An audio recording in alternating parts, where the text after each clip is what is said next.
പ്രിയപ്പെട്ട വിദ്യാർത്ഥിനികളെ, +1 പരീക്ഷയുമായി ബന്ധപ്പെട്ട് focus പോയിൻറ്റിനെ base ചെയ്തുകൊണ്ട് നടക്കുന്ന കെമിസ്ട്രിയുടെ ക്ലാസ്സിൻ്റെ 7ാമത്തെ വീഡിയോയിലേക്ക് ഏവർക്കും ഹൃദയപൂർവ്വം സ്വാഗതം. ഇന്ന് നമ്മൾ ഡിസ്കസ് ചെയ്യുന്നത് തെർമോഡൈനാമിക്സ് എന്ന് പറയുന്ന ചാപ്റ്ററാണ്. 21 പോയിൻറ്റ്സുകൾ ഈ വീഡിയോയിൽ നമ്മൾ ഡിസ്കസ് ചെയ്യും. 8 മാർക്കാണ് ഈ ചാപ്റ്ററിൽ നിന്നുള്ള വെയിറ്റേജ് എന്നെല്ലാവരും അറിഞ്ഞിരിക്കുക. വളരെ പെട്ടെന്ന് നമുക്ക് ഓരോന്നായിട്ട് ഡിസ്കസ് ചെയ്യാം. ഫസ്റ്റ് ക്വസ്റ്റ്യൻ സ്ക്രീനിലേക്ക് നോക്കുക. Explain open system, closed system and isolated system with example. Open system എന്താണെന്നറിയാലോ? System which can exchange both energy and matter with surrounding. Example hot water in a cup. എൻ്റെ മലയാളം ഇവിടെ കൊടുത്തിട്ടുണ്ട്. Okay, വിശദീകരിക്കണ്ടല്ലോ. അതുപോലെ closed system can exchange only energy not matter with surrounding. ഊർജ്ജത്തെ മാത്രമേ exchange ചെയ്യുള്ളൂ, കൈമാറ്റം ചെയ്യുള്ളൂ. പദാർത്ഥത്തെ കൈമാറ്റം ചെയ്യാത്ത സിസ്റ്റമാണ് ക്ലോസ്ഡ് സിസ്റ്റം. എന്നാൽ ഐസൊലേറ്റഡ് സിസ്റ്റത്തിൽ ഊർജ്ജത്തെയോ പദാർത്ഥത്തെയോ കൈമാറ്റം ചെയ്യില്ല. നമ്മളൊക്കെ ഫ്ലാസ്ക് കണ്ടിട്ടുണ്ട്. ചൂടുവെള്ളമൊക്കെ ചൂടാറാതെ സൂക്ഷിക്കാൻ വേണ്ടി ഉപയോഗിക്കുന്ന തെർമോ ഫ്ലാസ്ക് ഐസൊലേറ്റഡ് സിസ്റ്റത്തിന് എക്സാമ്പിളാണ്. അടുത്ത പോയിന്റിലേക്ക് പോകാം. What are state function and path function? Give example. Path ഫംഗ്ഷനും സ്റ്റേറ്റ് ഫംഗ്ഷനും എന്താണ്? സ്റ്റേറ്റ് ഫംഗ്ഷൻ എന്ന് പറഞ്ഞാൽ ഇനീഷ്യൽ ആൻഡ് ഫൈനൽ സ്റ്റേറ്റിനെ ഡിപ്പെൻഡ് ചെയ്യുന്ന പ്രോപ്പർട്ടീസാണ്.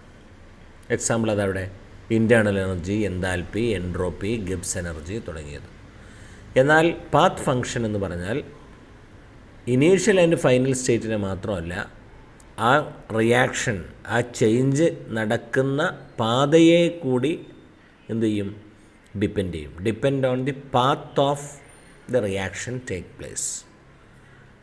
ആരംഭാവസ്ഥയെയും അവസാനാവസ്ഥയെയും ആശ്രയിക്കുകയും ഏത് പാതയിലൂടെ എത്തി എന്നതിനെയും ആശ്രയിക്കുന്ന ഫംഗ്ഷനാണ് പാത്ത് ഫംഗ്ഷൻ.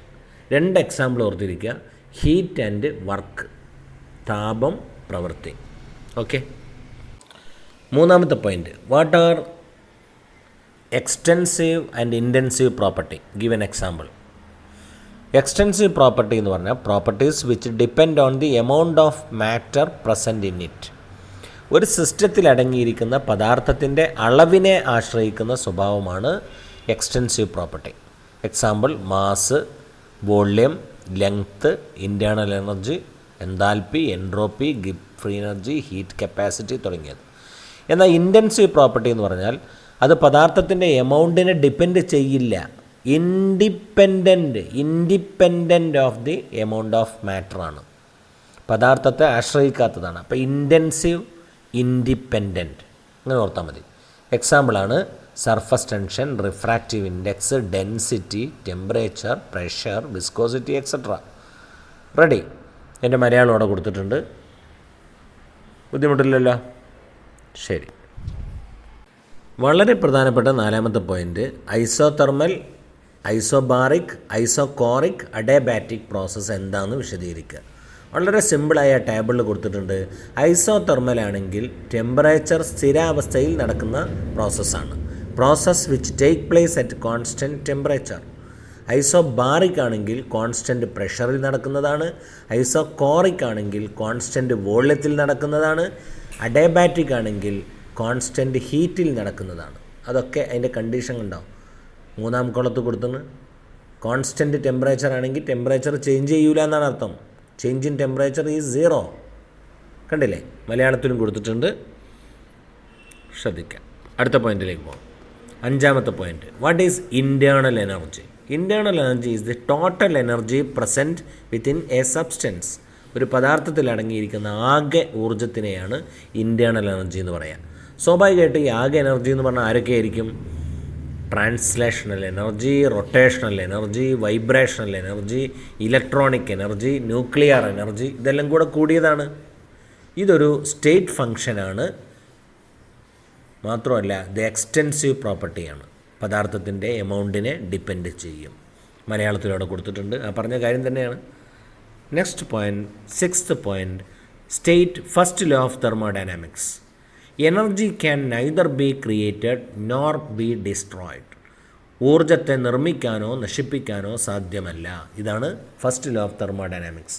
ഇതിൻ്റെ മാത്തമെറ്റിക്കൽ ഇക്വേഷൻ എഴുതാൻ ചോദിച്ചിട്ടുണ്ട്. അതിൻ്റെ മാത്തമെറ്റിക്കൽ ഇക്വേഷനാണ് delta U equal to Q plus W. നന്നായി ഓർത്തിരിക്കുക, very very important. First law of തെർമോഡൈനാമിക്സിൻ്റെ ഇക്വേഷൻ ചോദിച്ചാൽ എഴുതേണ്ടത് delta U equal to Q plus W. Q എന്ന് പറഞ്ഞാൽ ഹീറ്റ്, ഡബ്ല്യു എന്ന് പറഞ്ഞാൽ വർക്ക്, യു എന്ന് പറഞ്ഞാൽ ഇൻറ്റേർണൽ എനർജി. അപ്പോൾ ഡെൽറ്റ യു എന്ന് പറഞ്ഞാൽ change in internal energy. Okay, 7ാമത്തെ ക്വസ്റ്റ്യനിലേക്ക് വരാം. What is the significance of delta U? Delta U എന്ന് പറഞ്ഞാൽ internal energy change.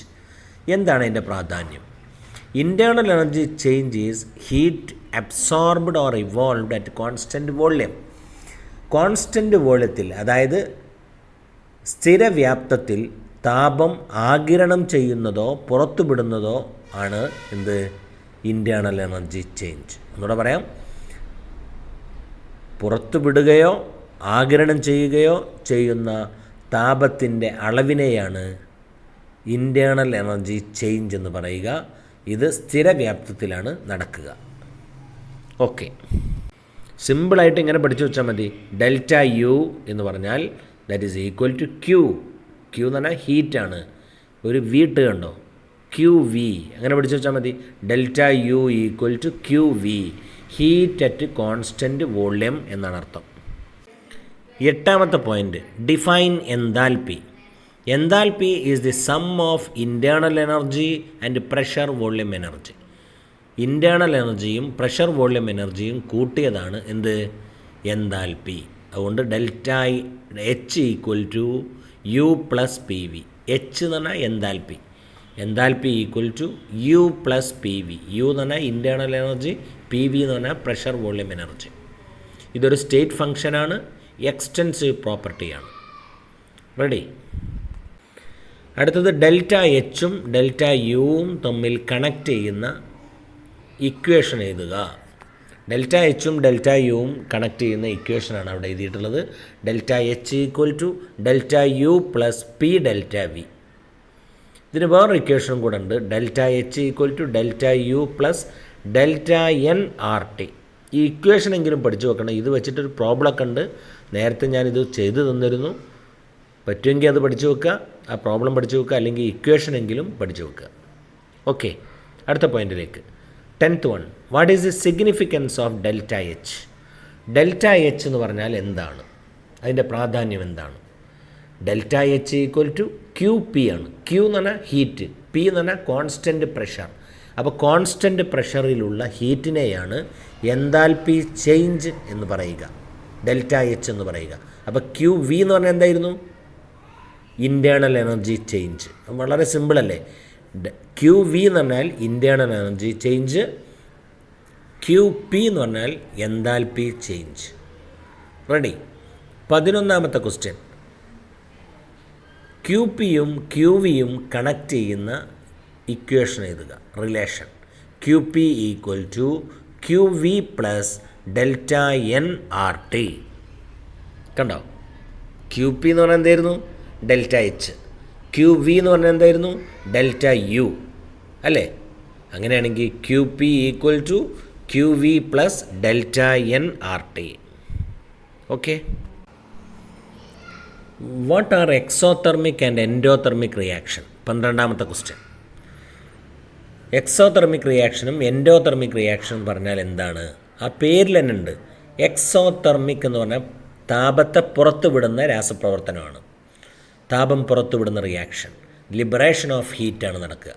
എൻഡോതെർമിക്കിൽ absorption of ഹീറ്റാണ് സംഭവിക്കുക. എൻ്റെ മലയാളം അവിടെ കൊടുത്തിട്ടുണ്ട്, എക്സാമ്പിൾ അവിടെ കൊടുത്തിട്ടുണ്ട്. നോക്കൂ, C+O2 gives CO2. അതിൻ്റെ ഡെൽറ്റ എച്ച് ഉണ്ടോ? -393.5 എന്ന് പറഞ്ഞാൽ മൈനസ് ഇട്ടാൽ അതിൻ്റെ അർത്ഥം ലിബറേറ്റ് എന്നാണ്, താപത്തെ പുറത്തു വിടുന്നു എന്നാണ്. എന്നാൽ ഇപ്പുറത്തെ റിയാക്ഷൻ നോക്കൂ, N2+O2 gives 2NO. അതിൻ്റെ ഡെൽറ്റ എച്ച് പോസിറ്റീവാണ് സംഖ്യ, 180.5. അത് താപത്തെ സ്വീകരിക്കുന്നതാണ്. താപത്തെ സ്വീകരിക്കുന്ന രാസപ്രവർത്തനത്തിൻ്റെ പേര് എൻഡോതെർമിക് റിയാക്ഷൻ. അപ്പോൾ ഇതിന് എക്സാമ്പിളും പഠിച്ചു.